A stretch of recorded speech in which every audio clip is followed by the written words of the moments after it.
11 ஆண்டுகளாக பாஜக ஆட்சிக்கு வந்ததிலிருந்து தமிழ்நாடு மீனவர்களுக்கும் இந்திய மீனவர்களுக்கும் பாதுகாப்பில்லாத ஒரு நிலை ஏற்பட்டிருக்கிறது. இந்த நிலையை ஒன்றிய அரசு ஏன் வேடிக்கை பார்க்கிறது?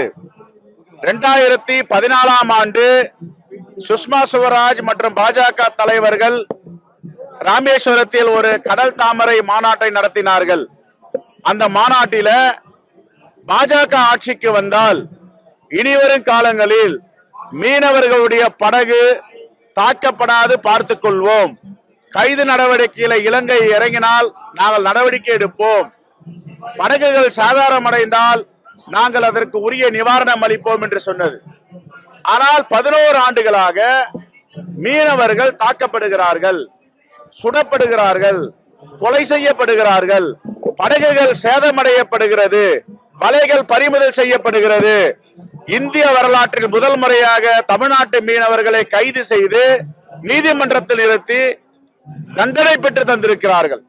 138 படகு இன்னும் இலங்கையுடைய கட்டுப்பாட்டில் இருக்கிறது.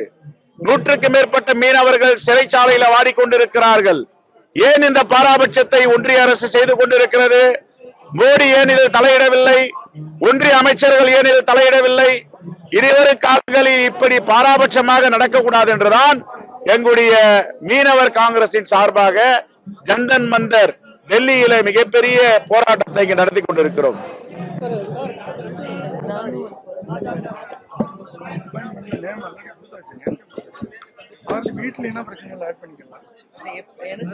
இல்ல, அவர் சந்திச்சாரு, மனு கொடுக்கிறார். 2014ஆம் ஆண்டு கடல் தாமரை மாநாட்டில நீங்கள் என்ன சொன்னீர்கள்? பாஜக ஆட்சிக்கு வந்தால் கோஸ்ட் கார்ட் நேவியை நாங்க இன்டர்நேஷனல் பார்டர் நிறுத்துவோம், வெளியும் நாடுகளில் இருந்து மீனவர்களை தாக்குவதற்கு அனுமதிக்க மாட்டேன்னு சொன்னீங்க. எப்பயும் அனுமதிச்சீங்க? உங்களுடைய வாக்குறுதி என்னானது? பாஜக வாக்குறுதி வெற்று வாக்குறுதி தானே. இதைதான் மீனவர்கள் கேட்கிறார்கள்.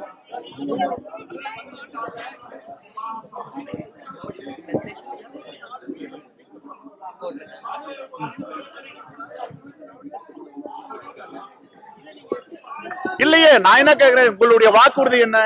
நாங்கள் பாஜக ஆட்சிக்கு வந்தால் ஒரு மீனவர்களை கைது செய்வதற்கு நாங்கள் அனுமதிக்க மாட்டோம், ஒரு படகுகள் சேதாரமடைய விட மாட்டோம், ஒரு மீனவர்களை கைது செய்து தண்டனை பெற்று தர விட மாட்டோம். எங்களுடைய நேவி, கோஸ்ட் கார்ட் நம்முடைய இன்டர்நேஷனல் பார்டர்ல நின்று அதை தடுப்போம் வாக்குறுதி கொடுத்தீங்களா? ஏன் தடுக்கல? ஒரு பேரும் கொலை செய்வதற்கு அனுமதிக்க மாட்டேன். எத்தனை பேர் கொலை செய்யப்பட்டு இருக்கிறார்கள்? வலை பறிமுதல் செய்யப்பட்டு இருக்கிறது, படகுகள் பறிமுதல் செய்யப்பட்டு இருக்கிறது, மீனவர்களை கைது செய்திருக்கிறார்கள், தண்டனை பெற்று தந்திருக்கிறார்கள்.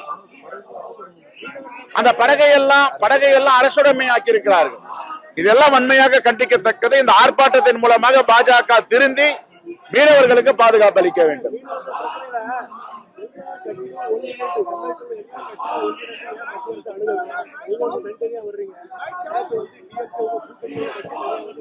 இல்ல, இது முதல் முறையாக எங்களுடைய மீனவர் காங்கிரஸ் இந்த போராட்டத்தை எடுத்திருக்கிறது.